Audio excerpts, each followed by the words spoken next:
हाँ साथियों, आज हम बात करने वाले हैं ट्राइकोडर्मा और माइकोराजा के बारे में कि ट्राइकोडर्मा और माइकोराजा होता क्या है, हमारी फसल को कैसे लाभ पहुंचाते हैं ये और कैसे प्रयोग करते हैं, प्रयोग विधि क्या है इनकी, दोनों को एक साथ प्रयोग कर सकते हैं या नहीं कर सकते हैं, यदि कर सकते हैं तो किस तरीके से कर सकते हैं, यदि नहीं कर सकते हैं तो क्यों नहीं कर सकते हैं, फिर उसका क्या करें, किस तरह से प्रयोग करें, दोनों को अलग अलग जानेंगे आज पूरी बातें इसी वीडियो में। नमस्कार किसान साथियों, मैं सूरज कुमार आपका स्वागत करता हूं अपने YouTube channel Agri Knowledge and Social Work पर। जैसा कि आप जानते हैं, ट्राइकोडर्मा और माइकोराजा के बारे में पहले भी वीडियो बना चुका हूं। कई सारी लोगों की कमेंट आए थे कि इनको एक साथ प्रयोग कर सकते हैं या नहीं कर सकते हैं। आज इसीलिए मुख्य पर्पज यही है कि इनको एक साथ प्रयोग करें या ना करें, क्या सावधानियां बरतनी है, ट्राइकोडर्मा है क्या आखिर। ट्राइकोडर्मा एक प्राकृतिक लाभकारी फफूंद है या कवक है जो हमारे खेत में प्राकृतिक रूप से पड़ा है, लेकिन इसको अब कहते हैं अलग से देने की आवश्यकता है। अलग से इसलिए आवश्यकता है कि हम जो खेती कर रहे हैं रूटावेटर से या रासायनिक तरीके से, जो रासायनिक केमिकल डालते हैं उनसे ये फफूंद जो जैविक हमारे होते हैं ये नष्ट हो जाते हैं, इसलिए हमें अलग से देने की आवश्यकता होती है। ये काम कैसे करता है, काम किस पे करता है, जो हमारे हानिकारक फंगस होते हैं, जो हमारे पौधों में रोग फैलाते हैं, पैथोजन होते हैं, ये जो फफूंद होता है हमारा ट्राइकोडर्मा, ये उनको मारने का कार्य करता है, जिससे हमारी फसल स्वस्थ रहे, इसलिए इसे लाभकारी फंगस बोला जाता है। इसे हम जैव नियंत्रक भी बोल सकते हैं। बात हैं माइकोराजा क्या है।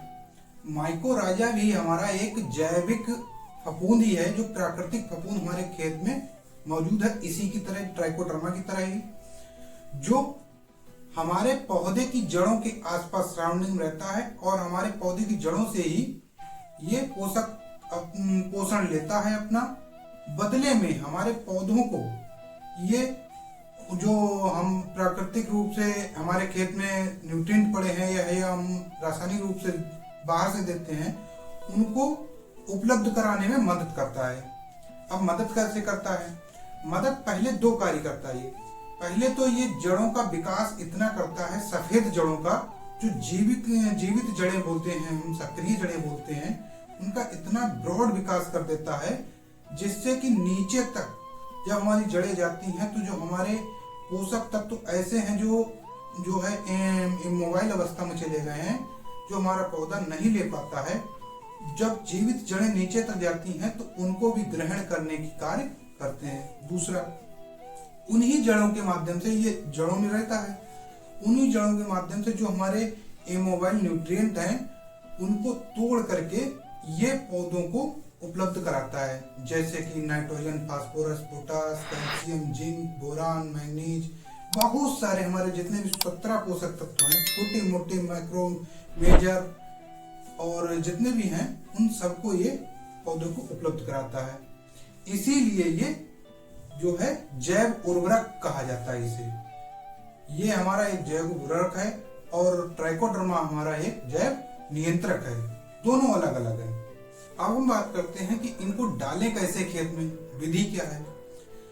मुख्य रूप से विधि तो ये है कि ट्राइकोडर्मा को डालने के लिए हम जब फसल की बुवाई करते हैं तो उससे 15 दिन पूर्व गोबर की खाद में मिला करके रख दिया जाता है और उसको 3-4 दिन के अंतराल पे उसको पलटते रहना चाहिए, जिसमें गोबर की खाद में नमी होनी चाहिए। अगर नमी नहीं है तो हल्का सा पानी का छिड़काव करके उसे बीच में दूसरे तीसरे पलटता रहना चाहिए, जिससे कि वो अपनी वृद्धि उस गोबर की खाद के साथ कर सके। जब लास्ट जुताई करते हैं हम, तब ट्राइकोडर्मा को बुवाई कर करके और डाल देना चाहिए और लास्ट जुताई कर देनी चाहिए, क्योंकि जो हमारी हानिकारक फंगस पड़े हैं खेत में, उनको ये जब हम फसल बोएं उससे पहले ये नष्ट कर दे। अब बात करते हैं माइकोराजा को कैसे डालें।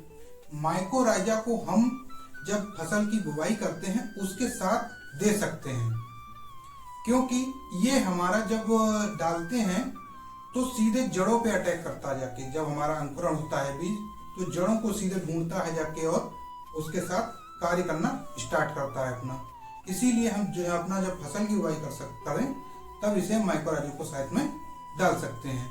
लेकिन जब यदि हम नहीं डाल पाते हैं, हमें असुविधा होती है दोनों को अलग अलग डालने में, तो बहुत से लोगों को क्वेश्चन थे क्या इन्हें मिला के डाल सकते हैं? सही में डाल सकते हैं। ये दोनों ही जैविक फंगस हैं, कोई आपस में प्रतिस्पर्धा नहीं करते हैं, जिसे हम आसानी से मिलाकर के गोबर की खाद में डाल सकते हैं। यदि आप लोगों को ये जानकारी अच्छी लगी हो और चैनल को सब्सक्राइब कर लें, जिससे कि नई नई कृषि विभाग की तरफ से जो योजनाएं चलती हैं या कृषि के लिए जो हम इंप्रूवमेंट देते हैं कृषि विभाग की तरफ से, कृषि से संबंधित जितनी भी जानकारियां हैं हमारी खेती से संबंधित, वो आपको चैनल के माध्यम से मिलती रहें और ज़्यादा से ज़्यादा लोगों के साथ शेयर करें, जिससे कि अन्य लोगों की भी मदद हो सके। और मिलते हैं अगली वीडियो में, तब तक के लिए जय हिंद, जय भारत।